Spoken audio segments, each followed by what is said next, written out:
Kekhawatiran Sinteyong jelang timnas U20 Indonesia terbang ke Spanyol. Pelatih asal Korea Selatan Sinteyong mengungkapkan kekhawatiran terbesar jelang pasukannya bertolak ke Spanyol. Timnas U20 Indonesia akan terbang ke Spanyol seusai menuntaskan pemusatan latihan di Turki.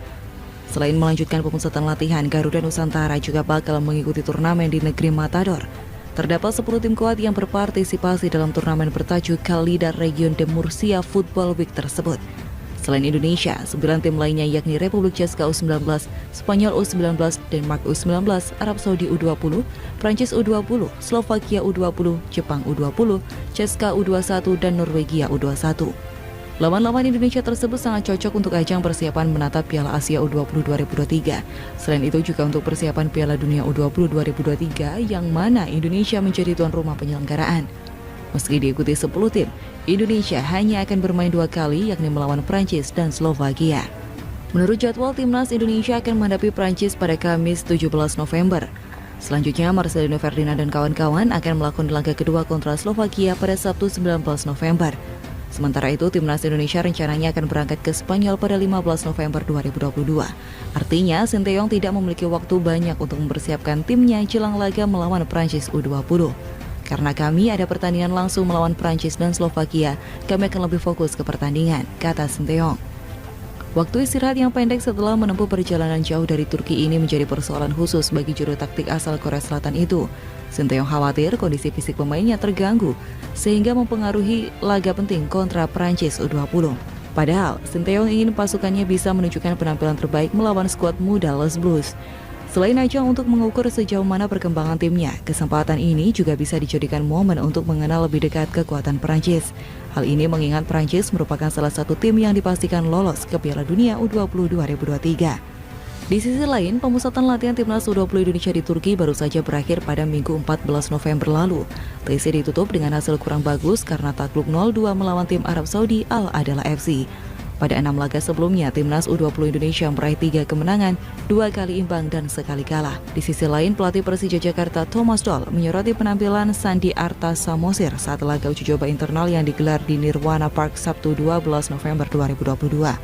Pada laga ini, skuad tim Macan Kemayoran dibagi menjadi 2 tim dan pertandingan menggunakan aturan 2 kali 30 menit. 2 pemain dari Akademi Persija yakni Sandi Arta Samosir dan Ratski Syahwal Ginting ikut serta dalam laga ini. Berposisi sebagai winger kiri, Sandi Arta cukup mencuri perhatian. Pemain yang sempat dipanggil Sinteyong untuk melakukan TC Timnas U19 Indonesia ini cukup mencuri perhatian. Sandi bahkan bisa mencetak 2 gol dan membuat timnya mampu menahan imbang lawan dengan skor 3-3. Terkait penampilan Sandi, Thomas Doll memiliki penilaian khusus. Menurutnya, pemain berusia 20 tahun tersebut memiliki kaki kiri yang mumpuni. Hal ini harus terus dilatih agar dia semakin berkembang. Memiliki bakat potensial, Sandi harus berpikir panjang ke depan untuk mempersiapkan diri. Mantan pelatih Borussia Dortmund ini mengatakan bahkan Sandi bisa menjadi pemain penting bagi Persija di masa depan.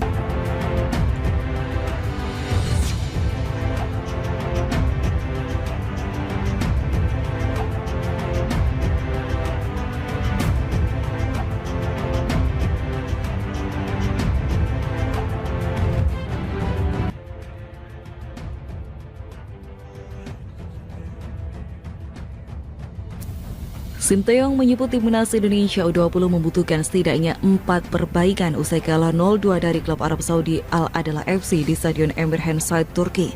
Dalam pertandingan itu, Indonesia U20 kebobolan pada menit ke-64 dan 89 setelah bisa mengimbangi permainan klub kasta tertinggi Liga Arab Saudi pada babak pertama.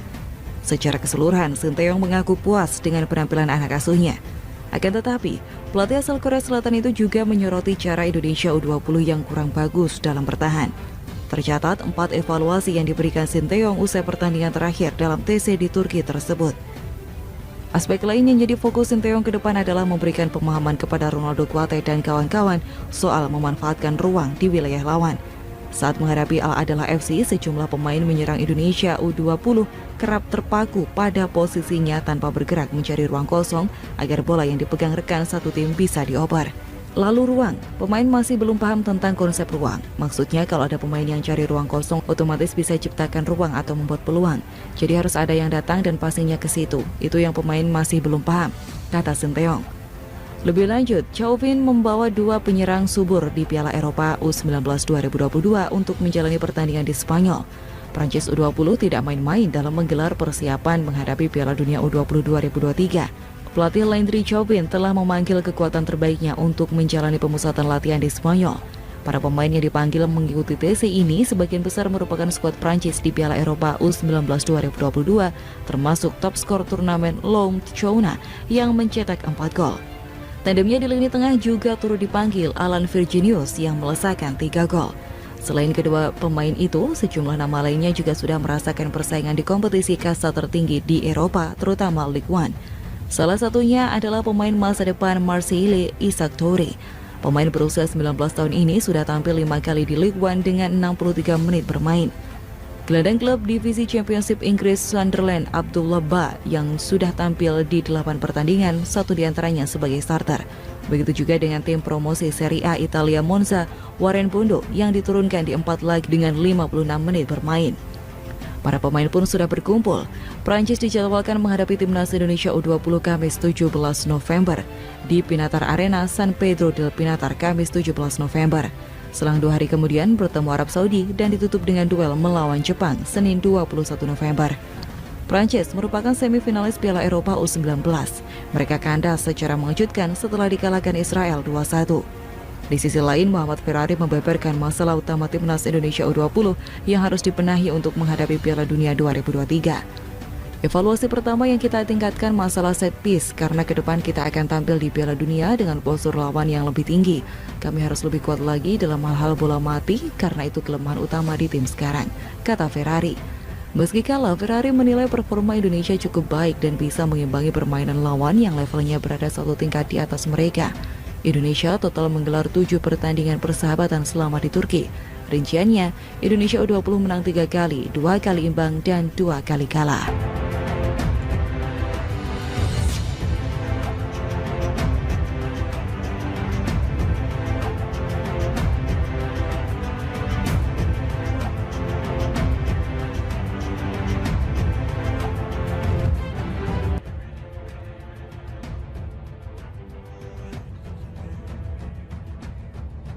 Kabar Sinteyong bakal berkunjung ke KV Mechelen dikabarkan oleh media Belgia.